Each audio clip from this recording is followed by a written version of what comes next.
Assalamualaikum warahmatullahi wabarakatuh. Waalaikumsalam warahmatullahi wabarakatuh.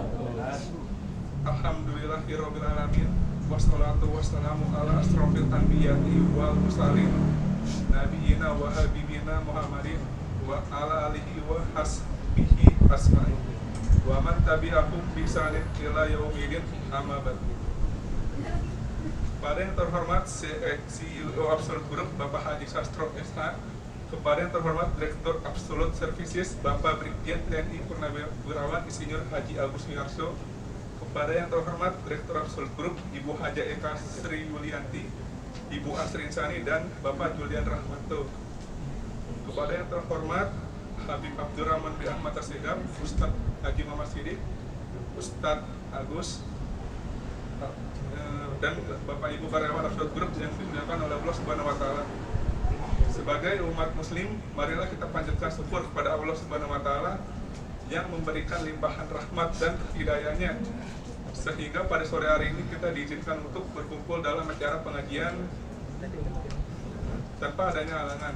Semoga dapat menambah ilmu dan wawasan kita sebagai bekal kehidupan di dunia dan juga di akhirat nanti.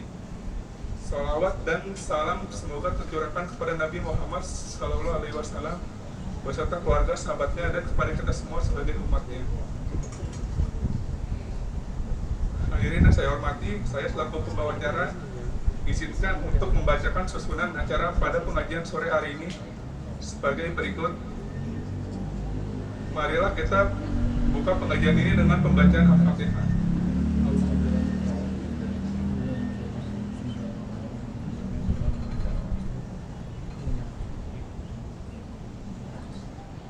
Kita berlanjut ke acara yang inti kita, yaitu yang kedua, tausiah. Tausiah yang akan disampaikan oleh Habib Abdurrahman bin Ahmad Assegaf LCMA dengan tema hadis arba'in, dan yang akan dilanjutkan dengan tanya jawab offline dan online nanti. Untuk Habib Abdurrahman bin Ahmad Assegaf, waktu tempat kami persilakan.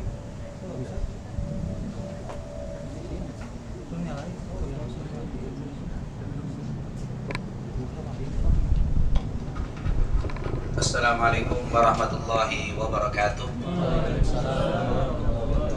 Alhamdulillah, wassalatu wassalam ala rasulillah wa ala alihi wa man walah. Rabbi syrah li sadri wa yassir li amri wahlul 'uqdatam min lisani yafqahu qawli. Subhanaka la ilma lana illa ma 'allamtana innaka antal alimul hakim. Amma ba'd. Segala puja dan puji kepada Allah, salawat serta salam kepada junjungan kita Nabi Muhammad sallallahu alaihi wasallam, para keluarga, sahabat, tabi'in, serta seluruh umatnya selalu beristiqamah mengikuti sunnah-sunnahnya hingga yaumul qiyamah. Alhamdulillah, di sore hari ini setelah kita mendirikan sholat asar secara berjamaah, semoga apa yang telah kita lakukan semua diterima oleh Allah Subhanahu wa Ta'ala. Amin ya rabbal alamin. Di kesempatan yang sangat mulia ini, kita kembali bersama-sama di tempat yang kita cintai ini, mempelajari dan membahas hadis-hadis Nabi Muhammad sallallahu alaihi wasallam yang terdapat di dalam kitab Arba'in Nawawiyah. Semoga apa yang telah kita lakukan dan yang akan kita lakukan selalu mendapatkan keberkahan dan keridhaan dari Allah Subhanahu wa Ta'ala. Amin ya rabbal alamin. Kembali kita akan melanjutkan kajian kita di hadis ke-24 dari kitab Arba'in Nawawiyah, yang sebelumnya kita bacakan sebagian hadis ini, bahwa hadis ini merupakan hadis qudsi, di mana Allah Subhanahu wa Ta'ala mengatakan bahwa kita itu diperintahkan untuk minta hidayah dari Allah, karena memang hanya Allah lah yang berhak memberikan hidayah kepada kita. Kita juga diperintahkan oleh Allah Subhanahu wa Ta'ala sebelumnya untuk menghindari, menjauhi perbuatan zalim, karena perbuatan zalim itu merupakan perbuatan yang diharamkan oleh Allah Subhanahu wa Ta'ala. Dan juga kita disuruh, diingatkan untuk selalu mohon kepada Allah agar diberikan rizki, baik pakaian dan makanan, karena memang semua itu datangnya dari Allah Subhanahu wa Ta'ala. Kemudian Allah Subhanahu wa Ta'ala melanjutkan kembali di hadis ini, di dalam hadis qudsi ini, dengan mengatakan, ya ibadi innakum tukhti'una bil-laili wan-nahar wa ana aghfiru dzunuba jami'ah fastaghfiruni aghfir lakum. Ya ibadi, wahai hamba-hambaku, innakum tukhti'una bil-laili wan-nahar, kalian itu suka melakukan perbuatan salah, perbuatan dosa di siang dan di malam hari. Wa ana aghfiru lakum, dan aku yang memberikan ampunan kepada kalian. Oleh karena itu fastaghfiruni aghfir lakum, maka mintalah ampunan kepadaku, niscaya akan aku berikan ampunan kepada kalian. Nah, ini poin yang luar biasa juga diingatkan oleh Allah kepada kita. Kita ini namanya manusia, tidak lepas dari perbuatan salah dan dosa. Tidak ada manusia yang maksum, terjaga dari perbuatan salah dan dosa kecuali para nabi, kecuali nabi kita Nabi Muhammad SAW.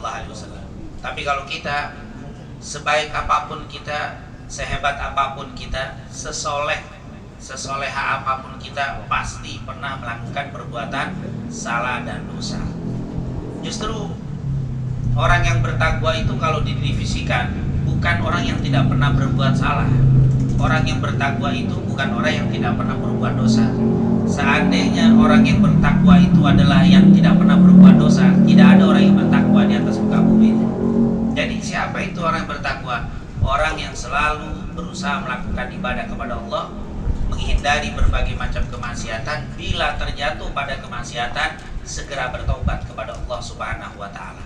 Dan alhamdulillah Allah katakan di sini, fastaghfiruni aghfir lakum, mintalah ampun kepadaku, saya akan aku berikan ampunan kepada kalian. Subhanallah, ini kita menunjukkan bahwa tidak boleh kita berputus asa dengan dosa-dosa kita. Kita begitu banyak dosa, baik yang kita lakukan di malam atau yang kita lakukan di siang hari. Tapi kabar gembira dari Allah, mintalah ampun kepadaku, niscaya akan aku berikan ampunan. Inilah yang dikenal dengan nama Allah Al-Ghaffar, At-Tawwab. Allah itu maha pemberi ampunan, Allah maha penerima taubat.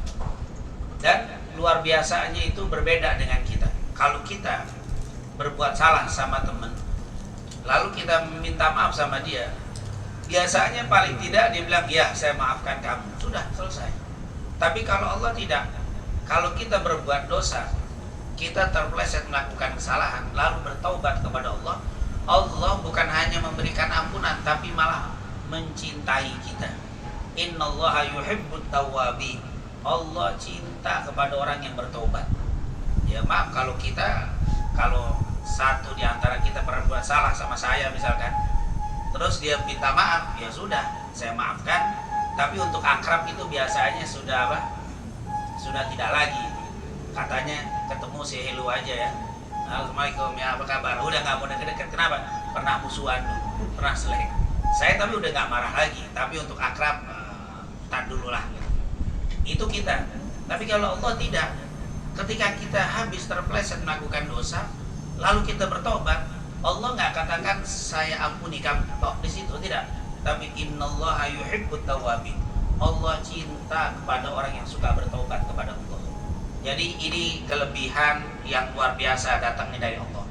Kalau mau dicintai Allah, yaitu ketika kita terpeleset, segera bertobat kepada Allah Subhanahu wa taala. Tidak perlu dipikirkan apakah nanti dosa lagi atau tidak. Nah, ini kadang-kadang setan ini datang. Setan ini pintar luar biasa.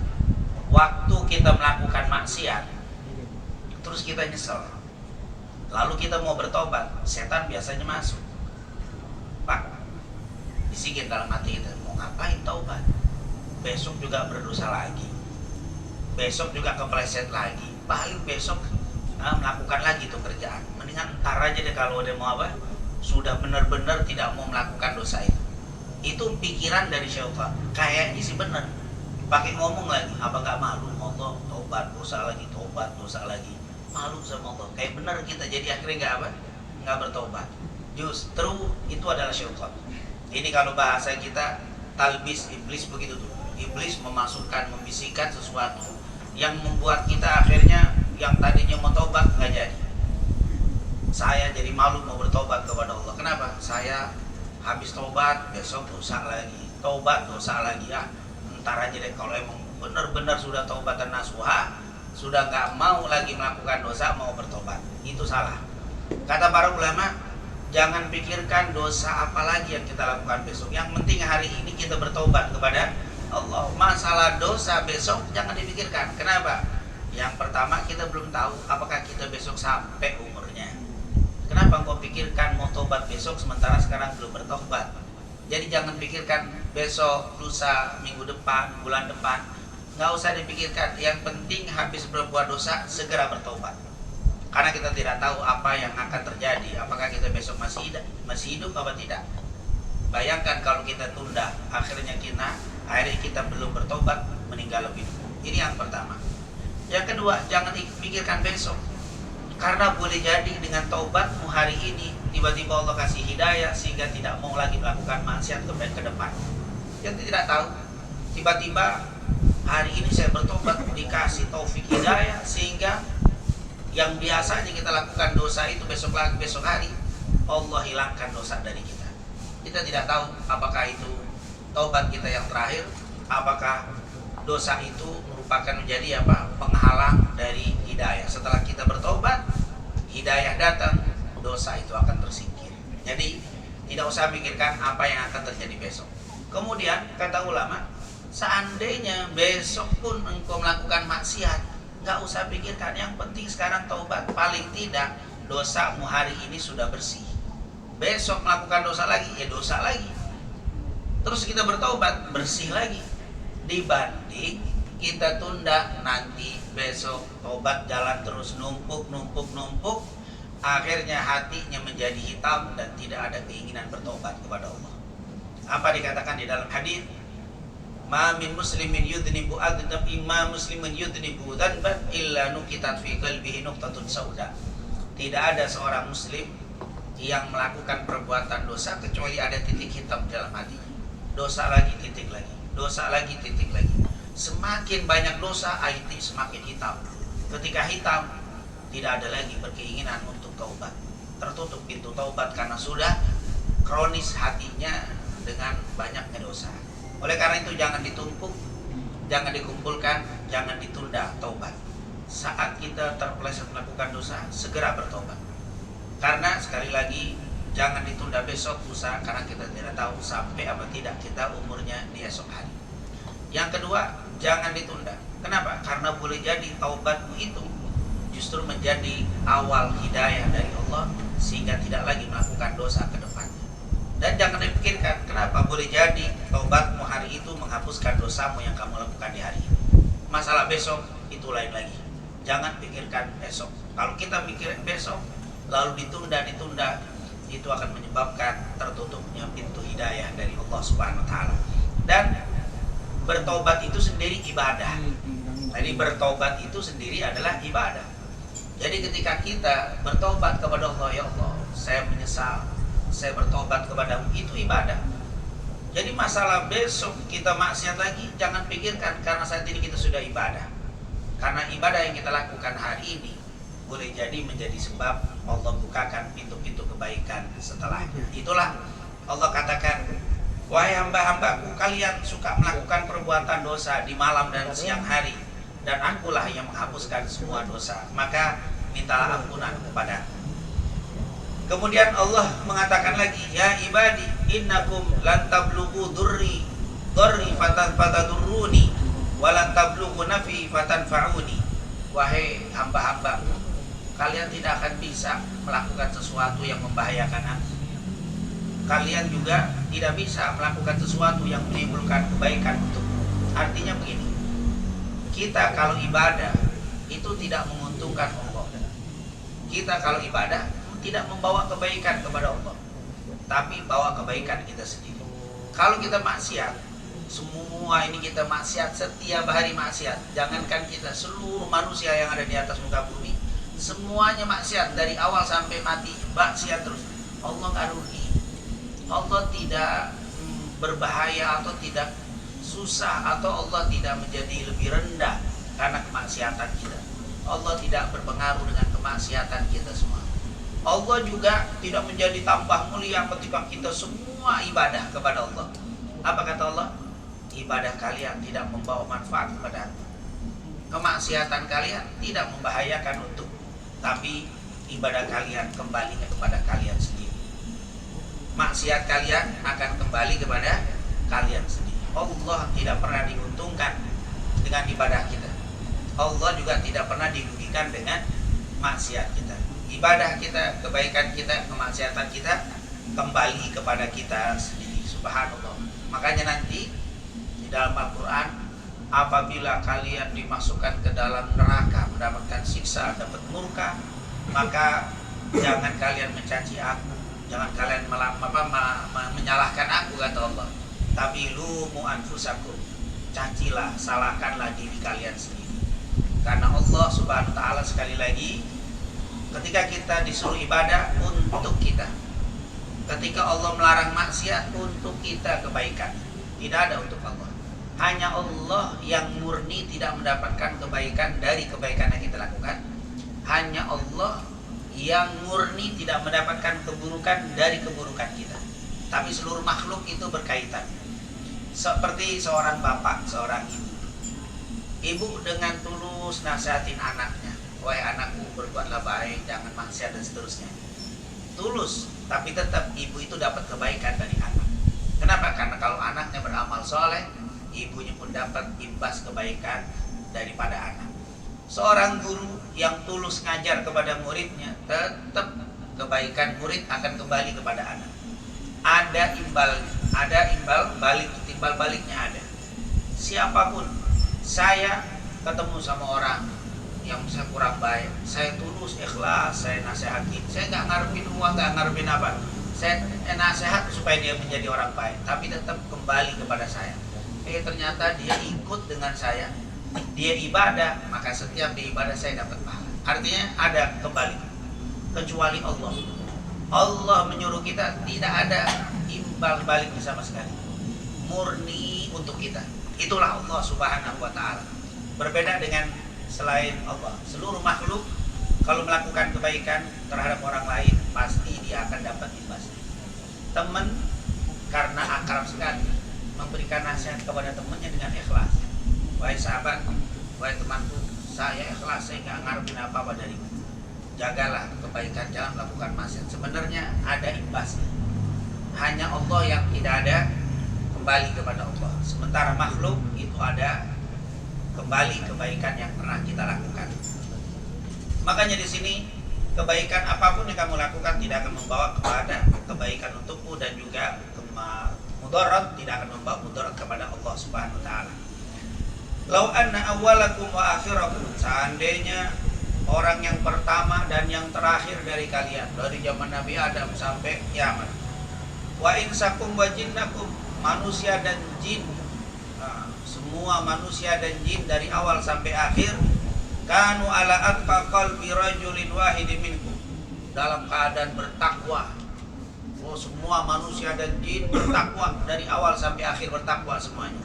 Mazada fi dzalika mulki syai'a, enggak menambah kerajaanku sedikit pun.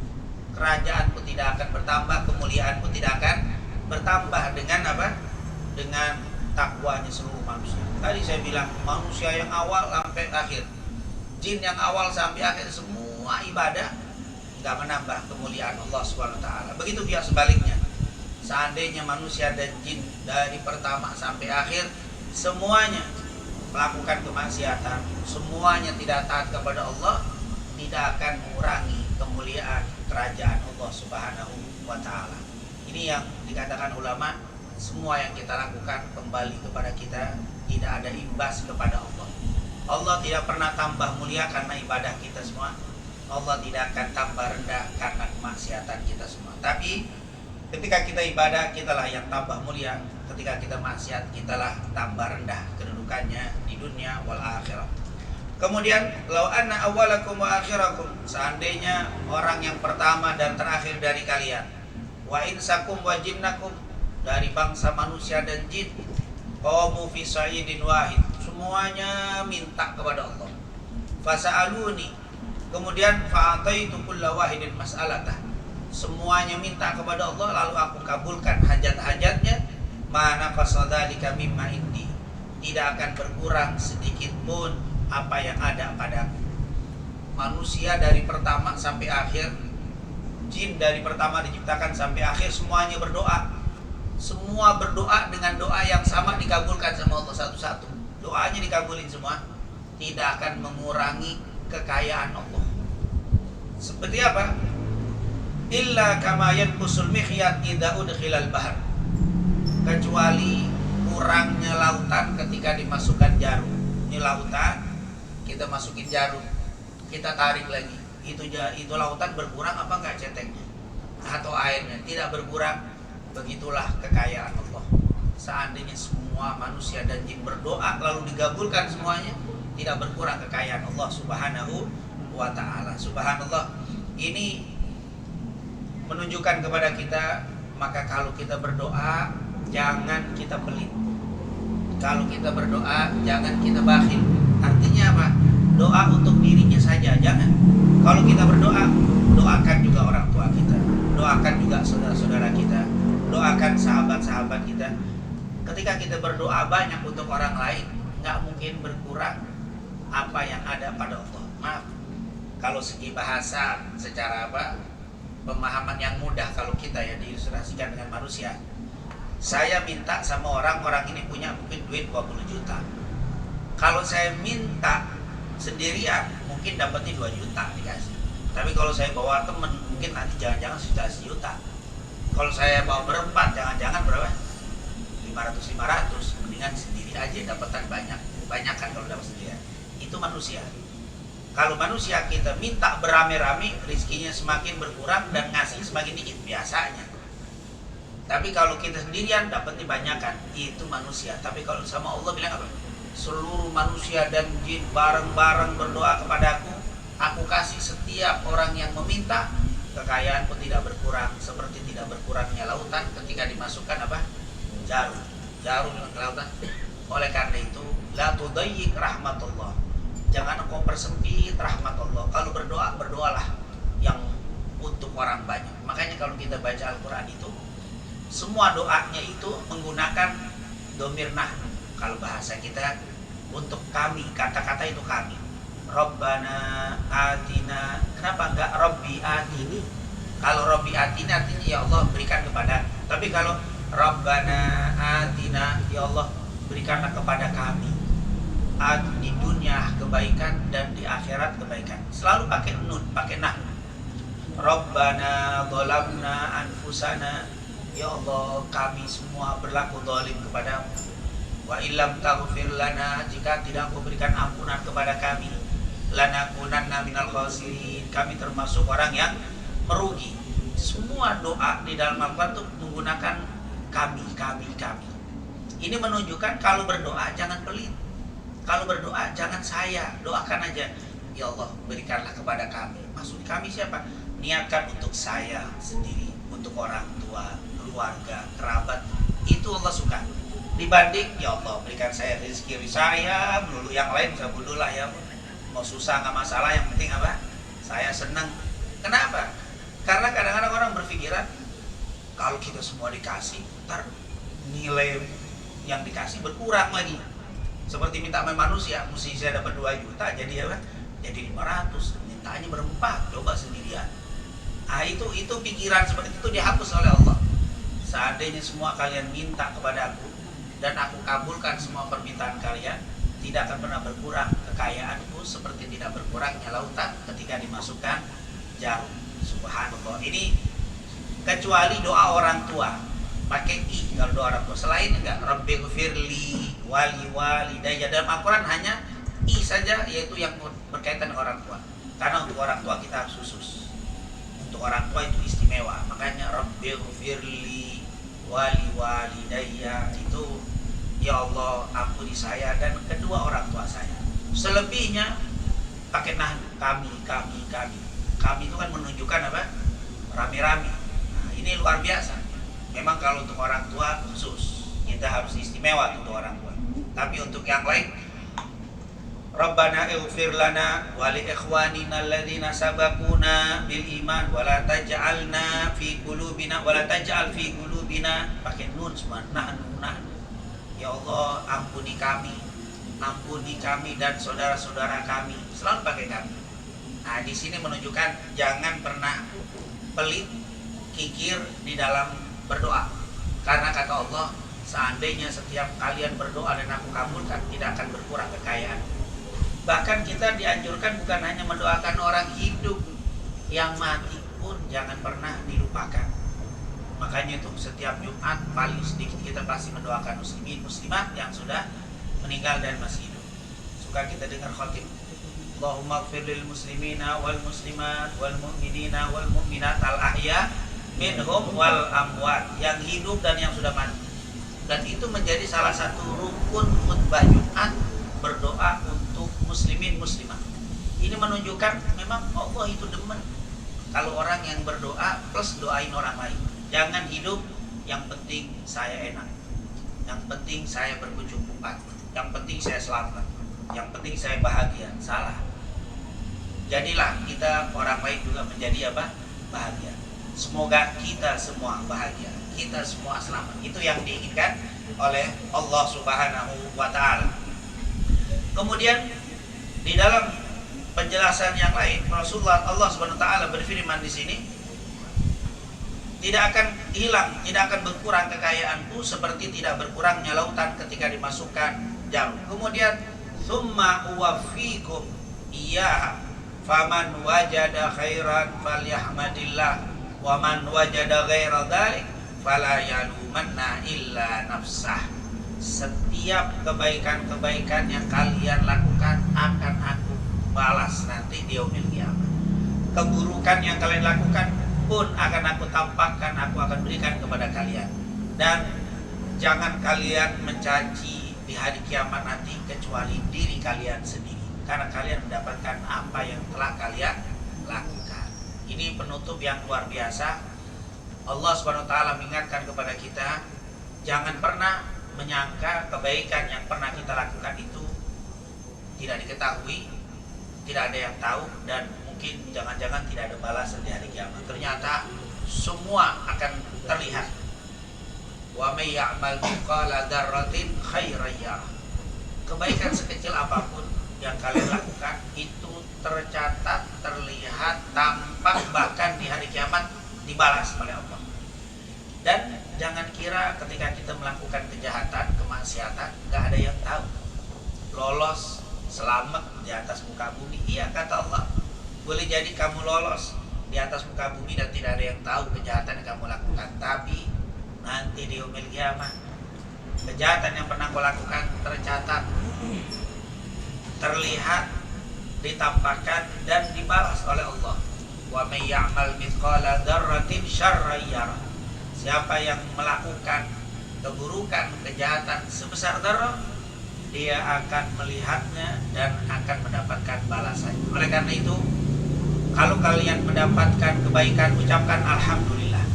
Tapi kalau melakukan keburukan, jangan mencaci kecuali diri sendiri. Subhanallah, ini merupakan hadis yang sangat panjang tapi penuh nasihat dari Allah. Tentunya kita tahu, man ahabbaka nasohaka. Itu kaul ulama. Kata ulama suka bilang begini, siapa yang cinta kepada kamu, dia akan sering memberikan nasihat kepadamu. Jadi cintanya orang itu terlihat ketika dia peduli dengan kita. Nah, kalau ada orang cinta tapi dia tidak peduli sama kita, itu cintanya bohong pasti. Kalau orang peduli, pasti dia suka memberikan perhatian, dia suka menasihati, dia menginginkan kebaikan kita. Walaupun kelihatannya agak cerewet. Kenapa? Karena sering nasihat. Justru ketika dia cerewet dengan nasihat, itulah orang yang cinta kepada kita. Tapi kalau orang yang tidak cinta, mau kita, kalau kata orang sekarang mau nungging, mau jangkul, mau lompat, masa bodoh, saya nggak peduli karena saya bukan siapa-siapa dia. Itulah Allah begitu banyak nasihatin kita. Kenapa? Karena tidak ada yang lebih cinta kepada kita melebihi cintanya Allah. Makanya Allah sering memberikan nasihat kepada kita, menunjukkan Allah sangat cinta. Dan yang kedua yang paling banyak ngasih nasihat, Rasulullah SAW. Itu menunjukkan Rasulullah itu cinta sama kita. Yang ketiga, orang-orang tua kita sering nasihatin karena dia orang yang cinta sama kita. Para guru, para ulama, para kiai sering memberikan nasihat karena mereka cinta. Dan teman-teman yang suka ngingetin kita, itulah orang-orang yang cinta. Tapi kalau dia tidak cinta sama kita, dia tidak akan peduli dengan kita. Inilah gambaran bagaimana yang bisa kita ambil pelajaran dari hadis ke-24. Semoga apa yang kita pelajari ini menjadi motivasi untuk kita untuk segera kita tinggalkan berbagai macam kemaksiatan. Kalau terjatuh segera bertobat kepada Allah Subhanahu wa taala dan jangan pernah berputus asa dengan rahmatnya Allah. Yang kedua, jangan lupa bahwa Allah itu maha kaya. Maka kalau kita minta kepada Allah, jangan hanya untuk diri sendiri, tapi mintalah untuk orang lain dari saudara-saudara kita. Dan hati-hati, semua yang kita lakukan itu kembali kepada kita, bukan untuk kepentingan orang. Siapa yang berbuat baik hendaklah bersyukur, tapi kalau mendapatkan keburukan jangan pernah menyalahkan orang. Boleh gak usah nanti di hari kiamat saya nyalain setan? Setan pun gak boleh disalahin, karena setan tidak pernah maksa kita. Ini kadang-kadang kan begitu. Ya Allah, kenapa kamu tidak sholat? Gara-gara setan ya Allah. Kenapa? Setan akan bilang, siapa bilang gara-gara saya? Kita akan dialog tuh nanti sama setan dulu. Kan kamu yang bujuk saya supaya nggak sholat. Kata setan, saya kan cuma bujuk, ngerayu. Saya nggak pernah tarik-tarik kamu. Saya nggak pernah kamu butuh, saya jorokin gitu. Kamu mau sholat, saya tarik tangan kamu, nggak pernah. Cuman saya bilang, udah jangan sholat, ntar aja. Nah kalau udah apa, nunggu pensiun. Nunggu pensiun baru apa? Ntar aja, kalau sudah apa, nggak ada kesibukan. Itu kan cuma ngajak ngerayu doang. Kalau kamu sholat, saya tetap nggak ganggu. Nanti saya nggak tarik-tarik kamu supaya nggak sholat. Berarti kata setan, jangan nyalain saya. Saya cuman apa? Nawarin doang, bisik-bisik doang.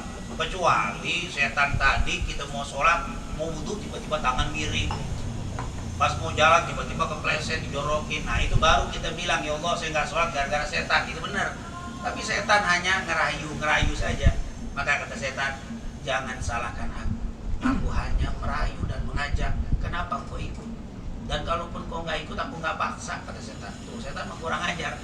Setan ini nanti dia juga udah siap-siap dalam Al-Quran. Nanti orang-orang neraka akan menyalahkan setan, tapi setan punya hujah. Setan punya dalil yang kuat, dia nggak bisa disalahkan. Nah kalau sekarang nih, ada orang mau mencuri rumah itu. Atau orang kita duduk di sini, teman kita, tuh kayaknya motor bagus, lu ambil aja, win-win. Dirayu setuju, dia mencuri, ketangkep polisi siapa? Iya dia yang curi. Enggak pak, saya dirayu suruh nyuri, gak ada urusan, kata polisi. Orang saya cuma ngomong doang, kecuali saya paksa. Kalau kamu nyuri kamu saya bunuh. Nah itu baru kena. Nah saya cuma ngerayu, dia mengikuti. Yang ngerayu nggak kena hukum. Kenapa? Karena dia nggak ikut campur, cuma menggoda. Begitulah syaitan. Maka insya Allah kita semuanya tidak nyalain setan nanti, karena kita insya Allah selamat dari api nerakanya Allah Subhanahu wa taala. Amin ya rabbal alamin. Alhamdulillah, terima kasih Habib atas tausiahnya. Untuk selanjutnya akan diberikan pertanyaan masing-masing dua untuk offline dan online. Apakah ada yang ingin bertanya untuk offline dan online?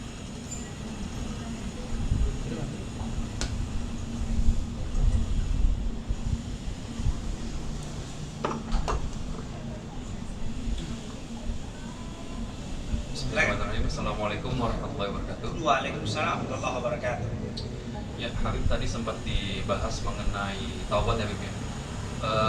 Ketika seorang hamba bertaubat dari kesalahannya, kira-kira apa tanda-tandanya Habib kalau taubatnya beliau itu diterima oleh Allah? Ya, Assalamualaikum warahmatullahi wabarakatuh. Waalaikumsalam warahmatullahi wabarakatuh. Tanda-tanda taubat diterima sebenarnya ketika dia sudah mulai mau bertobat, itu sebenarnya sudah mulai diterima itu taubatnya. Karena kalau nggak diterima, dia tidak akan bergerak untuk beristighfar. Dia tidak akan bergerak menangis. Itu berarti sudah mulai, ya Allah saya nyesel. Itu mulai itu. Sebenarnya situ mulai kunci diterima taubatnya. Terlihat dari bergerak mau bertobat itu sudah tanda diterima. Yang kedua ada rasa nyesel. An-nadamu taubah, kata Rasulullah, penyesalan itu adalah taubat. Ketika kita terpeleset melakukan dosa terus di hati, ya Allah, astagfirullah saya melakukan dosa, itu udah taubat. Itu tanda-tanda diterima, ada nyeselnya. Kan kadang-kadang ada orang, saya udah bertobat tapi gak ada nyeselnya, malah girang. Malah kalau curi tak bangga. Semalam orang minum segini pada tele, saya suka mas kok gak ada tele-tele. Bangga, itu bukan taubat. Tapi saya taubat, tapi nggak taubat Anda. Kalau taubat itu, ya Allah, semalam orang pada mabuk minum segini pada teler, saya segini nggak teler terbanyak saya minum, saya nyesel. Nah itu nyesel tuh. Tapi kalau cerita tapi dengan bangga itu belum. Jadi tanda-tanda diterima taubatnya itu tergerak hati untuk menyesali perbuatan itu sudah tanda diterima tuh taubat. Yang kedua, benar-benar nyesel. Ya Allah, saya nyesel perbuatan semalam, saya melakukan dosa. Itu sudah diterima taubat. Yang ketiga, al-azmu alla ya'ud, bertekad bulat untuk tidak kembali. Kayak kapok, saya tidak akan mengulangi lagi, ya Allah. Saya nyesel, saya tidak mau. Itu sudah diterima taubat itu. Di hari itu taubatnya sudah diterima. Kenapa? Karena bertekad bulat untuk tidak melakukan dosa lagi. Terus yang keempat, dia tutupi dengan berbanyak amal soleh. Biasanya orang itu cuma sedekah cuma 1.000, saya 5.000 ada nyesel. Semalam saya melakukan dosa. Itu amalnya lebih. Sholatnya orang biasa saja dia mulai gemeter, takut, sedih, nangis. Ada perubahan. Jadi ketika ada perubahan di dalam amalnya, yang tadinya biasa-biasa saja, sekarang luar biasa. Yang tadinya tidak pernah sholat qobliyah ba'diyah, sholat duhur nggak ada qobliyah, nggak ada ba'diyah. Sekarang kalau duhur ada qobliyah dulu, ada ba'diyah, tanda-tanda diterima itu tobat. Jadi adanya perubahan.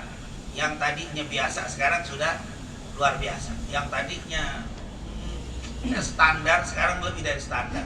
Itu namanya diterima taubat. Jadi bisa kelihatan.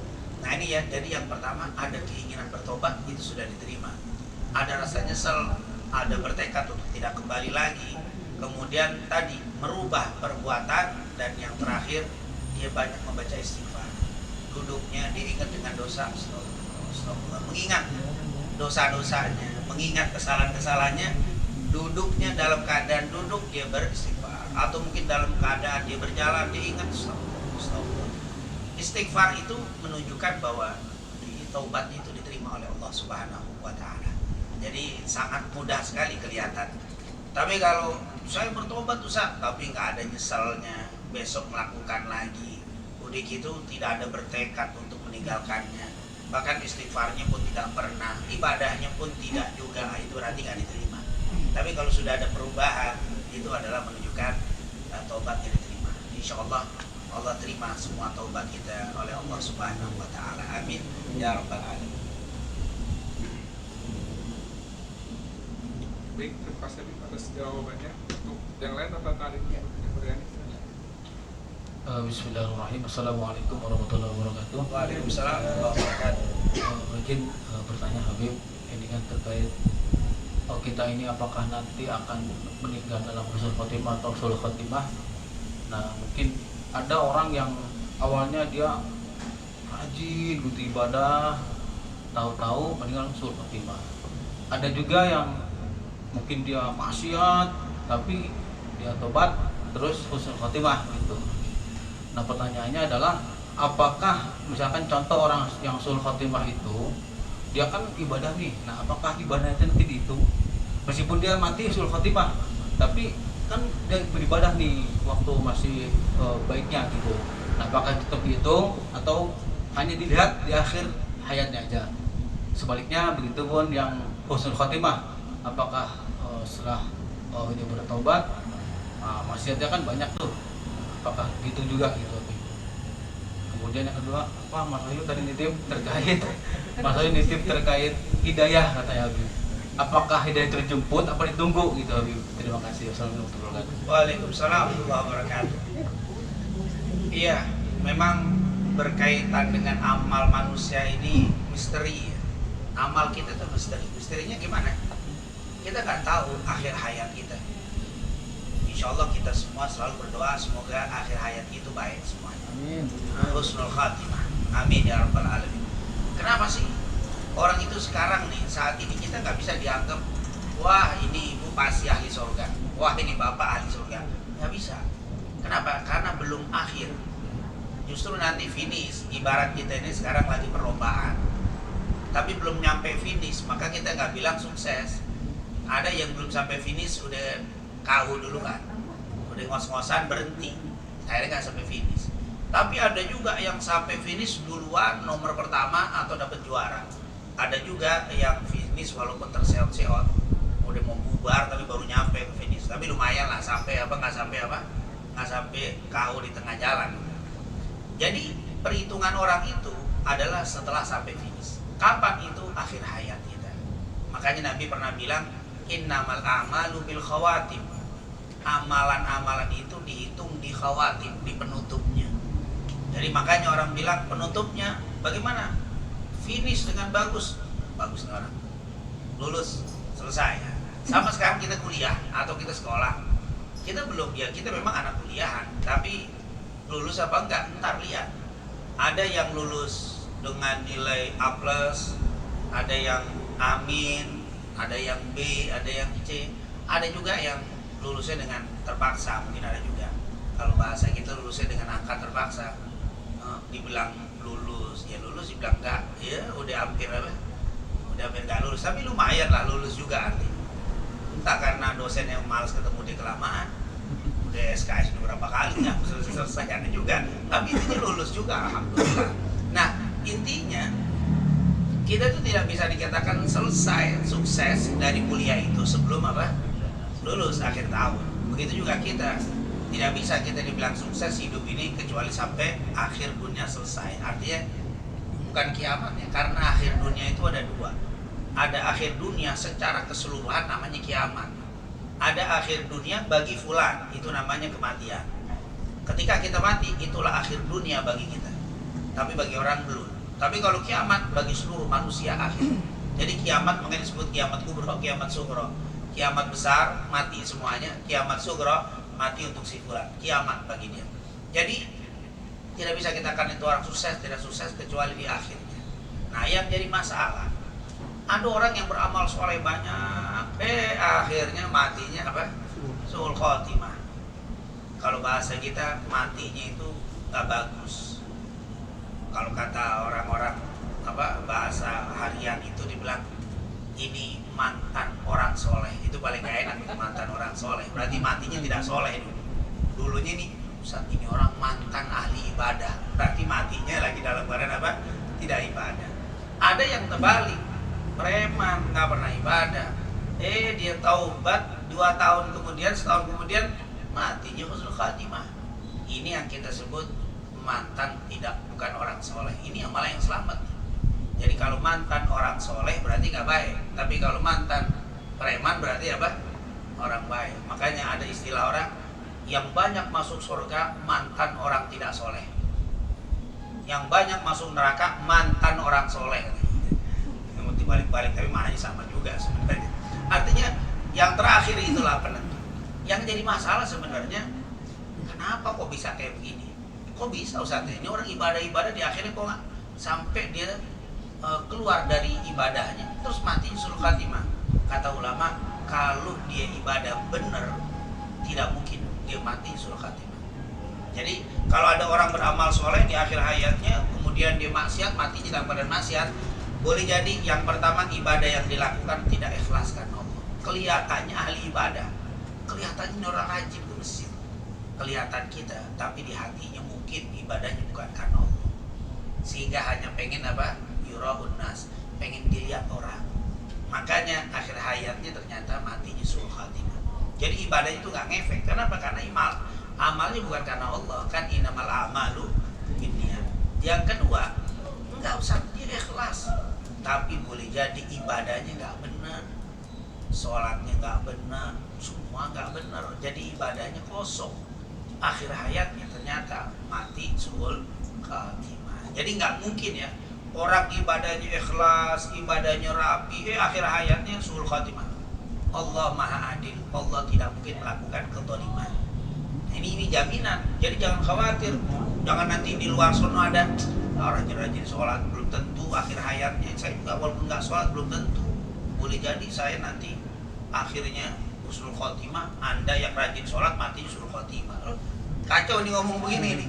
Ini kenapa? Karena akhir hayat nggak tahu. Enggak, dari awal. Kalau orang ibadah ikhlas, ibadah benar, insya Allah akhirnya husnul khotimah. Tapi Ustaz, bagaimana kalau orang yang tadi maksiat tiba-tiba dapat hidayah? Boleh jadi dia maksiat, tapi mungkin karena bodoh. Dia sebenarnya hatinya baik, tapi kebodohan. Dia nggak ngerti, dia nggak sholat. Orangnya baik, hatinya tulus, tapi nggak paham kalau sholat itu wajib. Dia nggak diajarin sama orang tuanya. Dia nggak pernah duduk, lingkungannya pun bukan orang-orang baik, sehingga dia tidak tahu. Tapi hatinya bersih. Boleh jadi tiba-tiba ketemu orang yang baik, dapat taufik hidayah, jadi berubah. Jadi dia bukan penjahat, hatinya nggak baik-baik, cuma dia nggak ngerti. Boleh jadi tiba-tiba dapat hidayah. Atau yang kedua, dia memang nggak pernah sholat, bahkan dia suka mabuk, tapi orang ini suka bantu orang, dari walidain sama orang tuanya taat, sama orang susah dia suka bantu, itu gampang. Tiba-tiba di akhir hayat dapat hidayah. Kenapa? Karena sering menolong orang, ikhlas. Wallahu fi aunil abd, wallahu fi aunil abdi maka al abdu fi auni akhi. Allah akan menolong seorang hamba kalau hamba itu suka menolong saudaranya. Tiba-tiba karena baiknya luar biasa sama orang lain, suka nolong saudaranya, suka nolong temannya, Allah kasih hidayah, bertobat sebelum meninggal. Itu bisa jadi. Jadi tapi yakin, kalau ada orang ahli maksiat, nyakitin orang terus, dolimin orang, susah, dapat hidayah susah. Kenapa? Bagaimana Allah mau kasih hidayah? Orang itu sakit dengan fulan, orang itu mendolimi orang banyak susah dapat hidayah. Tapi kalau orang preman pribadi, ada preman pribadi, preman tapi nggak pernah nyakitin orang, bahkan preman suka bantu orang, tapi perilakunya nggak bagus, itu cepat dapat hidayah. Berbeda dengan preman yang suka nyakitin orang, nggak pernah bantu orang, nyusahin orang mulu, yang kayak begini banyak disumpahin orang, susah dapat hidayah itu. Boro-boro dapat hidayah. Setiap lewat sumpah tetangga, oh naik motor berapa tak? 20 tak lah. Udah kayak naik tank. Suaranya motor belum kelihatan, suara udah peng di sini semua orang. Disumpahin orang terus. Lewat perilakunya megelin orang, susah dapat hidayah. Tapi ada yang preman, tapi nggak pernah nyusahin orang, bahkan suka bantu orang, ada. Tidak sedikit jawara itu preman, mabuk, badan juga nggak tahu deh, putihnya nggak kelihatan, hitam semua, tato semua, dari ujung tatonya semuanya ada, sampai buanglah sampah bertempatnya ada di badan. Tatonya udah saking habis, gambar macam-macam pakai buang sampah, perintah untuk menjual sampah ditato. Tapi dia baik, tidak nyakitin orang, hanya preman untuk pribadi. Boleh jadi akhir hayatnya tiba-tiba dapat hidayah. Itu kalau kita lihat orang-orang yang dapat hidayah pasti ada sisi baik di belakangnya, pasti ada sisi baik. Makanya kalau orang yang taubat tadi, apakah kemaksiatannya tertulis ketika dia bertaubat? Enggak. Al-Islam yajubu ma qabla ataib kamala dan barak. Orang yang bertaubat seperti nggak punya dosa. Jadi kemaksiatan terus dia taubat, semua hilang, dosanya itu hilang, subhanallah. Tapi kalau orang beramal soleh ikhlas lillahi ta'ala, benar, dia maksiat, apakah maksiat menghapus dosa? Enggak. Baik, apakah maksiat menghapuskan pahala? Enggak. Pahala tetap pahala. Dosa tinggal ditimbang aja, kebanyakan mana dosa sama apa? Sama pahalanya. Ini yang luar biasa kemahaadilan Allah, nikmatnya ajaran yang dibawa Nabi Muhammad SAW. Yang terakhir sebagai penutup, terakhir. Hidayah itu ditunggu apa dijemput? Dijemput. Jangan ditunggu. Kalau ditunggu nggak datang. Tapi saya tadi nggak jemput kopi datang. Saya nggak jemput air datang. Saya nggak jemput kue datang sendiri. Anda duduk itu jemput. Anda datang ke masjid, datang ke musola, ikut taklim, itu menjemput hidayah. Jadi jemput hidayah itu melakukan amal soleh, Allah antar. Begitu. Jadi kalau antum duduknya di meja kerja, nggak bakal datang kopi. Itu namanya nggak jemput hidayah. Jadi kita melakukan amal soleh Allah. Jadi itulah. Jadi jangan nunggu tanpa beramal untuk dapat hidayah. Pak, nggak sholat karena nunggu hidayah. Ntar kalau dapat hidayah, insya Allah saya sholat. Ini mana dapat hidayah? Kamu nggak pernah sholat. Bagaimana cara hidayah? Duduk sama orang soleh, duduk sama ustaz, duduk sama teman-teman yang baik, duduk tar ngobrol. Di ngomong, di sholat juga. Itu hidayah. Hidayah itu nggak langsung dari Allah jreng, tiba-tiba langsung berdiri sholat. Enggak begitu, itu apa? Itu bukan. Dia akan berusaha cari teman yang soleh dulu. Itu namanya mencari hidayah. Wah, aduh dia nggak baik, orang saya nggak mau. Itu menghindari itu. Oh, itu orang baik, saya pengen jadi teman. Oh, saya pengen bersahabat. Oh, saya pengen kumpul. Itu menjemput hidayah. Jadi ada majelis taklim, saya pengen datang. Itu pengen hidayah. Itu namanya mendatangi hidayah. Kayak kita begini. Ini adalah jalan-jalan untuk apa? Menjemput hidayah. Subhanallah. Tapi kata-kata jemput itu tidak ada tempat tertentu ya. Kalau jemputan sama teman kan ada di halte mau ketemuan. Ini nggak ketahuan. Pokoknya di mana ada kumpulan baik datanglah di situ. Allah akan kasih hidayah kepada kita. Wallahu a'lam bishawab. Terima kasih Habib atas jawabannya.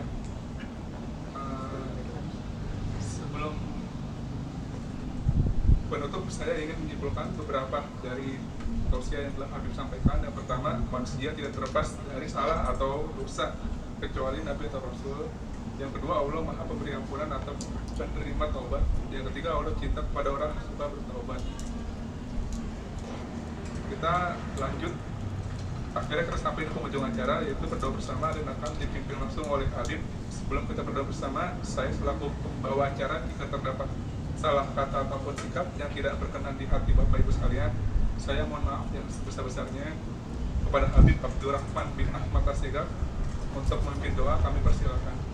Baik, kita akhiri majelis kita di sore hari ini. Kita berharap dan kita berdoa kepada Allah, semoga pertemuan ini mendapatkan keberkahan dan keridhaan dari Allah Subhanahu wa taala, dan semoga dengan keberkahan amal soleh ini Allah kabulkan hajat-hajat kita, Allah mudahkan segala urusan kita, Allah angkat segala kesulitan kita, Allah ampuni segala dosa dan kekurangan kita, dan Allah selalu membuka untuk kita rizki yang halal dan thayyibah, rizki yang membawa pada kebahagiaan dan keselamatan dunia wal akhirah. Amin. Amin ya rabbal alamin. Rabbana taqabbal minna innaka antas samiul alim wa tub alaina innaka antat tawwabur rahim. Allahumma inna nas'aluka ilman nafi'an wa rizqan thayyiban wa amalan salihan maqbula. Wa sallallahu ala sayyidina Muhammadin wa ala alihi washabihi wasallam. Walhamdulillahi rabbil alamin. Sebagai penutup acara pada pengajian sore hari ini, marilah kita membaca doa kafaratul majelis.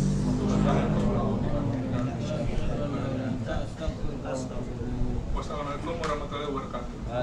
Waalaikumsalam warahmatullahi wabarakatuh.